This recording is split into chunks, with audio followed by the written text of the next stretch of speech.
Hello and welcome back to Cemetery Mary. On the last episode we found a way to communicate with the dead. That simply just involves falling asleep on top of their grave. So, to the outside world, I imagine that would not seem the best, and we're likely to be woken up.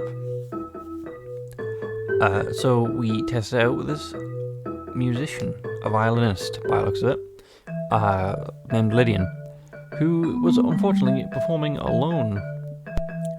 So as Mary would say it, it's pretty sad. I don't see who else it would be. Anyway. You're supposed to be dead. You're supposed to be dead, aren't you? You host.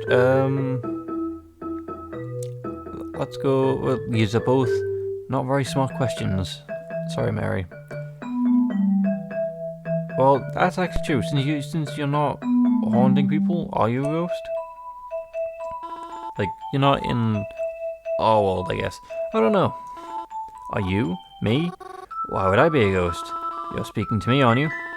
What brings you here, my dear? Well, sleep, I guess. Sleep? That's a tad silly, don't you think? Silly? You're playing the violin to an empty theatre. Oh, it's not empty. You're here after all. Well, I suppose you have a point. Wait, getting off topic. I wanted to talk about... How is this possible? I'm already speaking to a dead person right now. Pretty much this. I don't know. Am I? Huh? Well, no. I'm not dead. At least, I don't think I am. You don't sound so sure of it. You're the one always visiting us. You think you would know by now? Wait, so they're away? Mary visits the cemetery? Me? Visiting? But I've never been here before. Well, maybe once before, but that's it. Nonsense. You're always here. I'd even say you're here more often than you aren't. I don't understand. Oh, I'm sure you don't, little flower girl.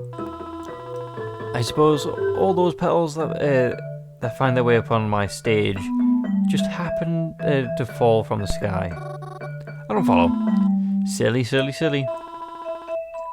You always bring flowers. Do you think we don't receive them? Wait, sorry. Are you telling me when I bring flowers, they wind up here? Seems so. Then I must... I really am talking to a dead person right now. Not very quick, are you, dear? Sorry to say, Mary, but you're not. Not really. That's alright. Sorry, then again though, you also are asleep, so... It's very exciting to be actually talking to you. Yes, I used to get that a lot. Although normally in a different context. Wow, this is so... Wait. I'm a bit confused though. Lydian, yes? Well, it's just that, according to your tombstone and all... Yes, what about it? Well, if it's correct, you're old. You shouldn't be this young. Let's phrase it politely. You look like you could be my age. I honestly couldn't tell with this art style. Then again, I think it's intentional, maybe. But how can that be? You died when you're in your 70s. It's true. Then, well, she's got that Jedi Force ghost thing going on. You know, like with Anakin. I guess I'm just having trouble understanding because you look very good for your age. Very funny, but no, it's true I died in my 70s. I just like my look better when I was younger. So you can choose what you look like? Can you blame me? No, you look very nice. I believe this was my prime. Actually, what was it? History. I don't like it when how this game has. Hold. So tell me you can. Yeah, you can. Mary. And once again, I was ripped out of a strange world by a very familiar voice. Mars, what are you doing? Sleeping on top of a grave? You okay? Grover moved out of the way as I stood up on my own 2 feet, brushing the dirt off myself. Hello. Hi. No offense, but what were you doing? We have beds at home, you know. You don't have to sleep on the ground. You're not going narcoleptic on me, are you? No, it's nothing like that. I did it on purpose, actually. Why? Well, it's like, I don't know how else to say it, but yeah, he's not gonna understand. I think, yeah. I think I can talk to the ghosts. Or I think I can talk to ghosts. And he's reacting better than I expected. Never mind. Don't laugh. I'm being serious. Yeah, no, I believe you. So did Jasper the friendly ghost invite you for tea or Groven? I really am being serious. I swear, I'm not lying. Another what? If I can prove it to you, then maybe. Hey, come on. You don't gotta be like that. Or you don't get like that. If you're serious, then I believe you. But, sleeping outside is kinda... It's a little dangerous, yeah? So maybe, like, don't do that? See? He's concerned. That's why Crowin's a great character. Even though he's like... Well, you wouldn't guess by his looks. He just doesn't care about anyone. He clearly cares about Merrick. Especially all by himself. Yep. Right. Well. Hi, Theodore. We recall the last time we had an encounter? Technically over a lunch bag. We don't know what's inside. I still want to think it's a sandwich inside, just because of the way you described it. Yo, Groven. Is Zapara with you?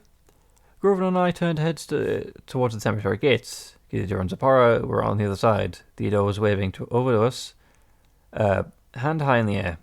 Zapara had her hands tightly around the bars of the gate.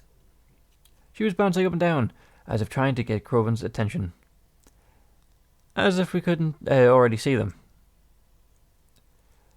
Groven turned around and walked over to the gate to talk to them, but they still didn't step inside. I fall behind, at a distance. I'm assuming they're not going inside because of the conflict we've had. Well, look who finally decided to show up. Us, what about yourself? I'm always where I'm supposed to be. What you doing in here anyway? I thought we weren't allowed in anymore. Yeah. But I saw Mars asleep in here, and I had to wake her up. Asleep? Is she narcoleptic or something? Nah. He's pretty sure she's not.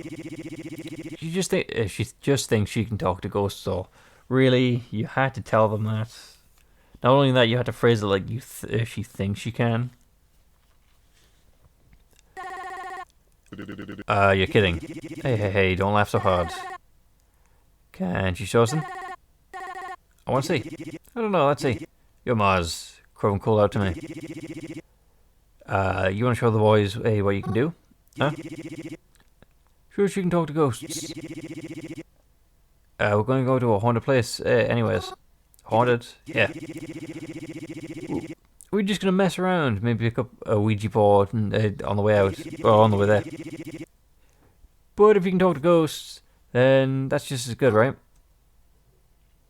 Ooh, that's testing us. Sure, why not? Really? Yeah, maybe. It'll be fun. Whoop whoop. Come on, let's go. Honestly, Mary, you should apologize to Theodore. To be fair, how you reacted was not the best. Yeah, what he did is not the best either. but it was your responses that kind of escalated things.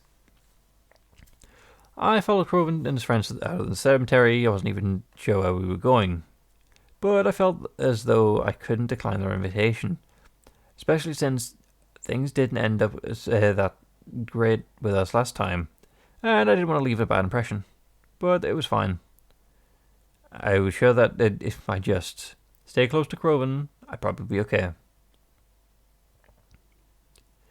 I followed close behind as they walked, talking amongst themselves. I wasn't really tuned into their conversation, too busy caught up in my own thoughts. And then, after walking a while, we entered a different part of the city. This area of the city was more suburban than anywhere else. There was actual, houses. The kind of laws and stuff, the kind of lawns and stuff, not just apartments. There weren't anything too special, just standard houses. I guess a house is worth it if you really value your privacy, but these areas of town always felt so out of place. And since there were only houses here, no shops or anything like that, I felt like a trespasser entering this neighborhood. Even if we were, all we were doing was walking. Theodore said he lives in an apartment, right? So would this be Zapara's neighborhood? Like I said I would, I stay close to Croven. And I made a note of my house they were approaching, or the house they were approaching, and stepped in front of it. That's a bit unfortunate. Why is the... Okay. Nice. There's I'll kill them in the window. Oh wait, windows, sorry. This house. I think I skipped something. Okay, she is, this house. It was a bit bigger and nicer than the others on the road, had it not been for the state of disrepair it was in. You could see the cracks in the windows by all the way down the sidewalk. Not to mention that all the tall, unruly, I thought it was the second R in there, unruly, like that kind of thing. That probably just hadn't have been cut in ages. It looked like it was probably some gate offence at one point, but not anymore. There was nothing stopping us from waltzing right up to the front door. This house is haunted? Well, just look at it. What makes this haunted? Are you telling me it doesn't look like the pinnacle of a haunted house to you? Just because it's old and abandoned doesn't make it. I mean, it's haunted. But have you ever thought of why it might have been abandoned? That is a good point, Theodore. That's a good point. People leave things behind all the time. It doesn't mean anything. Come on, no bickering. You're wasting time. Let's just go in already. We walked up to the front. We walked up to the front door. Grown was able to open the door with no resistance at all.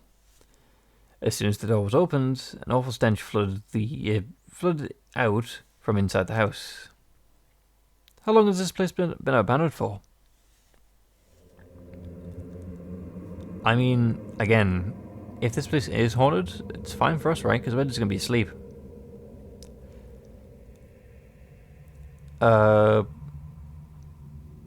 We stepped into the house and right through the archway, which led us into the what looked to be a living room. It was in shambles, to say the least. I coughed after just a few steps inside.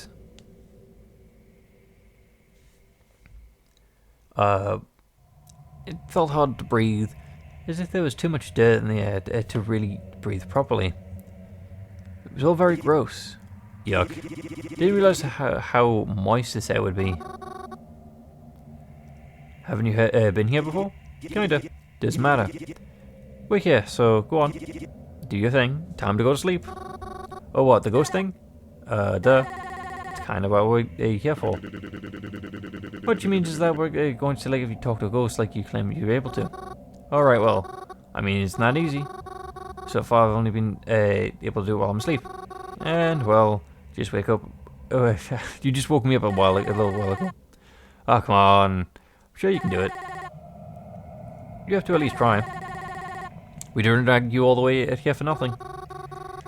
But we don't even know if this place is even haunted. What if it's just a waste to begin with? Well, there's only one way to check that then, isn't there? Still, like I said, I just woke up, you know. Is Theodore gonna knock us out again? I know I'm usually pretty good at like just falling asleep wherever, but I don't think I can fall asleep this quickly after waking up. Groven, can you sing? Groven can sing you a lullaby. No, you do it. Oh, Crow, you know my singing voice isn't as angelic as yours. I mean, maybe you could hit the low notes though. I mean, get a fourth person, and you guys would probably do pretty well as a Bobshot quartet. Buzz, would you be able to fall asleep if I swing you a lullaby? OMG, OMG, OMG. Crow Boy's gonna sing for us. It's not for you. Groven seemed embarrassed. Lay down on the couch. Try and sing for you. I did as he asked for me. We don't even get a choice. We can't even tell him it's okay. Everyone was already here, and I didn't want to let anyone down. Besides, it couldn't hurt to try, right? I lay back down to the old couch and closed my eyes, hoping that it wouldn't break beneath my weight. How heavy do you think you are? You seem very light, really. I heard Groven's friends begin to giggle amongst themselves as Groven cleared his throat, readying himself to sing to me. I must admit, I almost giggled myself as I heard him start to sing Mary Had a Little Lamb. I mean, no comment, actually. No comment. Although I'm not sure I would describe his voice as angelic, I was pretty sure he was nice to listen to. The only song it usually sings are louder punk ones, so it was a nice change of pace, in spite of how dank the air was and how itchy the sofa felt. I actually did end up finding myself drifting off to sleep. And we're in the bathtub. Suddenly I was awake. And I was in the bathroom of the old house. Did it work? Was I in the same place, same realm as the ghost again? Then maybe this house really was haunted after all. Hello? I called out to the house. No response. Guess better look around then. Issue is, we're alone. We don't know what happens if we get injured on this side of the plane of existence. I got it from the tub and careful not to slip on my way out. I exited the bathroom into the hallway. Looking down it, the house seemed a lot bigger than on the inside. Even though it seemed big enough on the outside already. I hope I wouldn't get lost as I started to look around. The hallways were so long it was almost. The hallways were long and almost a bit disorienting. I had no idea what floor I was on, or whether where the staircase was, or any idea how to get back to the entrance. But if I was here right now, surely there's someone's ghost that I could talk to with, right? Oops. I'll try and find my way around. Oh, okay. But where should I look for them? A jar door with a crystal knob, broken door, window. Window, I guess. See if someone's looking who's in and who's out.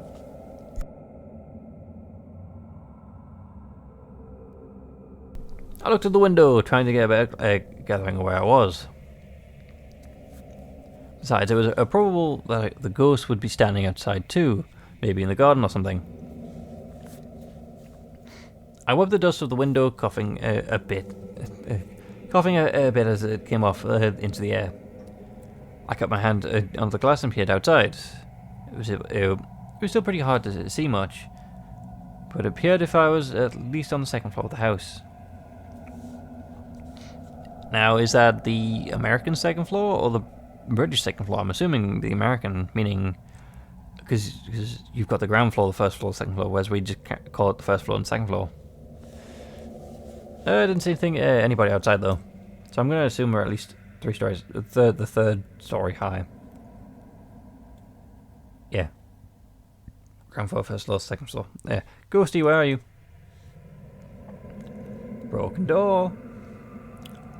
I noticed there had been broken off its hinges. It was placed precariously in front of the doorway it belonged to, so it still covered.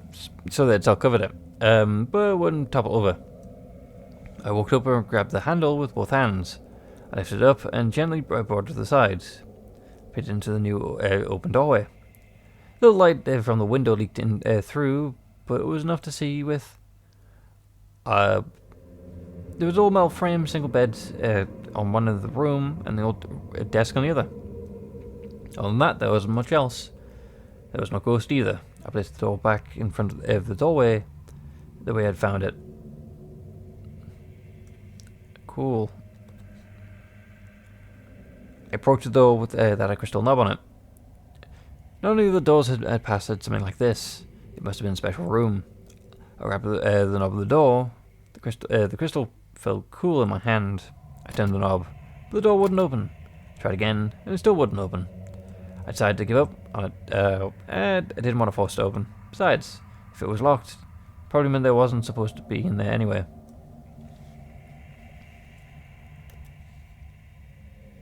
I approached the door from a large crack across the front. I went to go reach the knob. There is none. It looks like it had fallen off some time ago.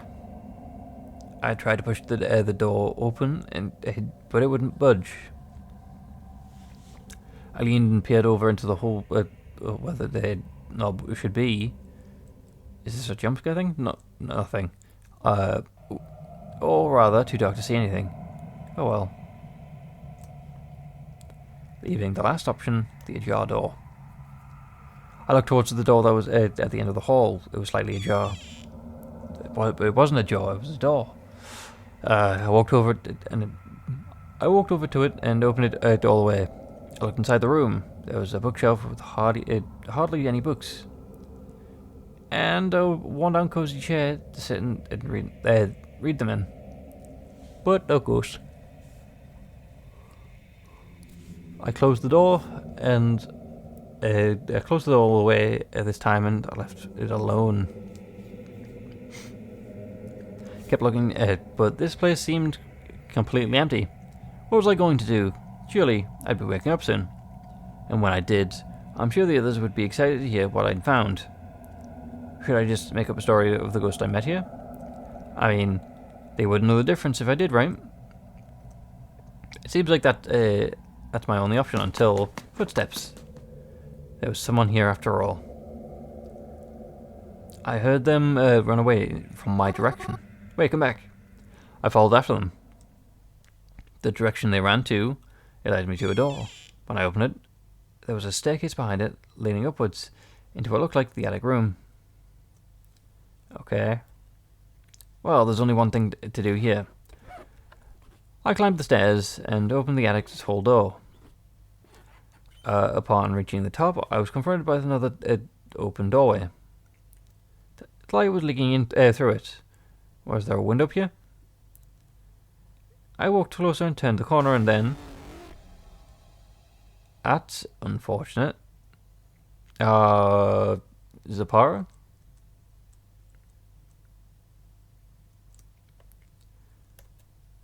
I have to... Whoever you are... I took a step forward, reached my hands up to...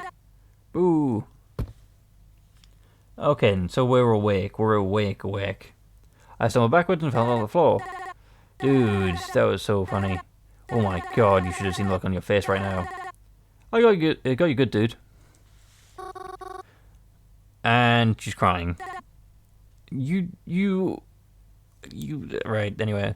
Also, how did you do the thing? How did you, I guess, dangle there without, I guess, suffocating, I guess, or choking? I saw it sob, bawl, quite loudly and embarrassingly. Zabara tried to talk to me, but I was too wrapped up in my own tears. I heard heavy thumps of a faint, "Hey, what's going on?" as Croven and Theodore found their way to the attic to meet us. And then they saw me. Both of them seemed shocked and upset, and quickly it diverted their attention to Zapara. Hey, what just happened? What happened? What did you do to Asapara? It wasn't even anything. I just pretended to hang from the noose. I gave her a little spook when she got close. She's the one making it a big deal. Dude. Not cool, dude. That wasn't the prank we agreed upon. You think you can just do whatever you want? Yeah, I do. Because I can. This is stupid. I didn't do anything bad. Well, I mean, it was a prank, so I can see the thing, but you can't. I mean, Theodore's probably annoyed, obviously, because it wasn't agreed upon prank. Croven's annoyed because Mary's actually crying. Zabara's annoyed because she's getting scolded for just doing a prank, and obviously, Mary's annoyed because she got scared. Nonsense! You didn't do anything. You didn't do anything that bad. Too far, Zap. Whatever. Do you want me to say I'm sorry? Is that all you wanted? Leave me alone.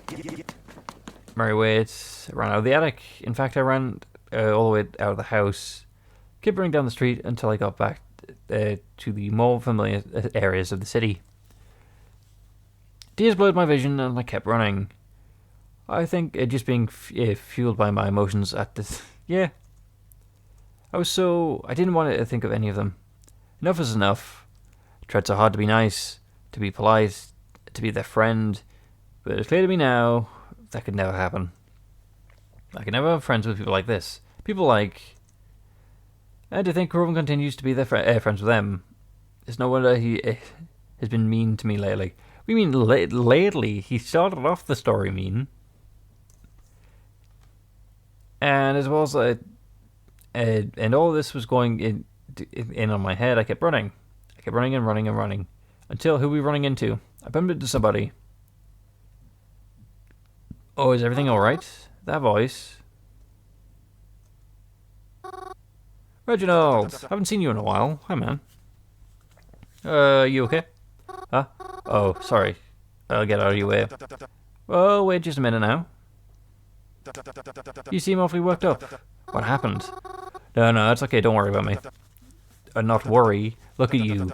You're a mess. Sorry. That probably wasn't the right word, choice of words. Well, the word choice, sorry. But you're clearly very distressed. You want to talk about it? No, it's fine. I'll just go home. Mary. Would you come with me? Huh? Why? Well, I was actually on my way to a little place that calms me down, but I think you could use a trip there too. Oh no, that's okay. Please, you really don't have to worry. I'll be fine. I would feel a lot better if you came with me. Please? Alright, I'll come with you. Reginald gave me a soft smile as after I said that. Thank you. I very much appreciate the company. Come, follow me. Where are we heading anyway? Even though he said follow me, Reginald grabbed me by my wrist. For a second I thought he said waist. I was concerned. And began to guide me down the sidewalk. But I was a bit confused on the direction we were going, though. It's this way? I didn't think that anything was... I didn't think there was much of anything on this road. Well, it's a bit of a secret. But that's the part of what I like about it. If it gets too popular, then it would ruin the very peaceful atmosphere they have. I think it's better if less people know. But I think I can trust you not to tell anyone about it. Alright. I kept walking with him, and eventually we reached a more desolate area of the city. There was no one walking the streets. And all the windows and buildings had started to pass where were all dark. No one had any of their lights on. There was no cars on the street either. It was all strangely barren around here. Say, what street are we on again? Are you sure we're going in the right direction? Yes, no need to worry. We're almost there. Okay. Then at a certain point, Reginald stopped walking. He looked down into a dark alley, and then walked into it. Well, aren't you coming? I felt pretty weird about walking into an alley with no one around on a street I'm unfamiliar with, but he was waiting for me. I mean, if we think about it realistically, whenever you get this sensation, you leave immediately. But why would we need to leave now unless the game's telling us that this is going to be a bad ending? One of these choices. So I don't know. I think I'll just call it there though.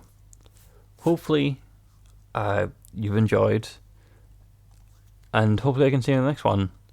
With that, goodbye.